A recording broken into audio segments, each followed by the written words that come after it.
দীর্ঘ ১২ বছরের রাজনৈতিক অধ্যায়ে প্রথমবার বদলে গেল দৃশ্যপট। ছাত্র আন্দোলনের গর্জন আর বিরোধীদের লাগাতার চাপে শেষ পর্যন্ত সরে দাঁড়াতে হলো কেন্দ্রীয় শিক্ষামন্ত্রী ধর্মেন্দ্র প্রধানকে। টানা ১২ বছরের মোদী শাসনে রাজনৈতিক চাপের মুখে কোনো পূর্ণমন্ত্রীর বিদায় এটাই প্রথম।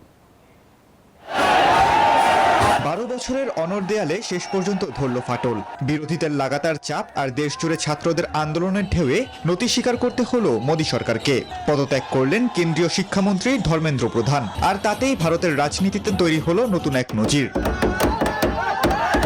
এর আগে বিভিন্ন বিতর্কে মন্ত্রীদের পদত্যাগের দাবি উঠলেও সরকার তা মেনে নেয়নি। ২০১৮ সালে যৌন হয়রানির অভিযোগে পররাষ্ট্র প্রতিমন্ত্রী এম.জে. আকবর ব্যক্তিগত সিদ্ধান্তে পদত্যাগ করেন। আর ২০২১ সালে কোভিড পরিস্থিতি নিয়ে সমালোচনার পর মন্ত্রিসভার রদবদলে স্বাস্থ্যমন্ত্রী হর্ষবর্ধন দায়িত্ব হারান। তবে সরকার সেটিকে নিয়মিত মন্ত্রিসভা পুনর্গঠনের অংশ বলেই ব্যাখ্যা করেছিল।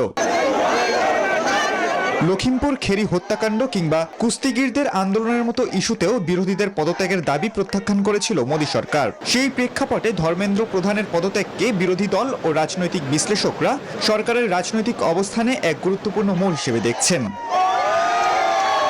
Desk report, news 24।